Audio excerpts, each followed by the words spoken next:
મેઘવા સમાચાર સ્મશાનની જમીન 10 વીઘા સ્વામિનારાયણ સંપ્રદાયના લોકોએ અમારા વડવાઓ પાસે આ જમીનમાં ગાયોના નિભાવવા માટે ઘાસચારો વાવવા માટે અમને આપો એવું શરતે જ્યારે તમારે જરૂર પડે ત્યારે પાછી આવતી શરતે અમારી પાસે ઈચ્છીની જમીન લીધેલી. આ જમીન હાલમાં અમારે સ્મશાનની અંદર દફન વિધિ માટેની જમીન પૂરી થવા આવેલી હોય તેથી અમે આ જમીન પરત માંગેલી. પરત માંગવા જતાં સ્વામી લોકોએ અમને કીધું કે આ જમીન તમારી હોય તો તમે અમને આધાર બતાવો.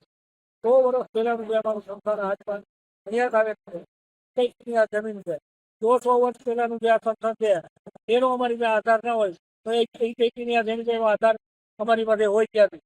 આ બાબતમાં એ લોકો સરકારશ્રી સામે કોર્ટમાં કેસ દાખલ કર્યો અને કોર્ટમાં કેસ હારી ગયેલા છે. ત્યાર પછી એને મનાઈ હુકમ લીધો છે એવા સમાચાર અમને મળ્યા છે. હવે આગળ માટે જમીન ખાલી કરાવવા માટે અમે આ બેઠા થઈ.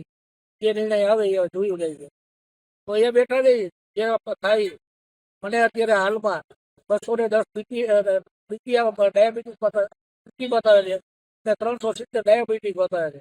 કદાચ મરી જાય તો 3 દીકરા ને 1 દીકરી 4ના પ્રસંગ પૂરા કર્યા છે. હવે કઈ બાકી રહેતું નથી. 60 વર્ષની ઉંમર છે.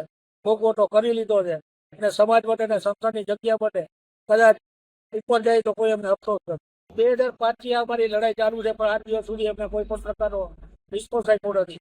મામલતદાર પણ એને છાવરે છે અને નગરપાલિકા પણ એને છાવરે છે. આ જમીન સરકારી છે. અમારી પાસે એના કોઈ આધાર પુરાવા નથી. સ્વામિનારાયણ સંપ્રદાય પાસે પણ કોઈ આધાર પુરાવા. આ જમીન સરકારી છે અને અમારા સંસ્થાન માટે અમે ભોગવટો કરતા હતા અને અમારી પાસેથી એને ગાયોના નિભાવ માટે છીની જમીન જ્યારે તમારે પરત જોતી ત્યારે આપવાની શરતે લીધેલી છે. હવે આપણે ના પાડે. અમે આ 2005 અમારી લડાઈ ચાલુ થયેલી સાથે અમે રિસ્પોન્સ આપ્યો નથી એટલે તમે માંડવો નાખ્યો.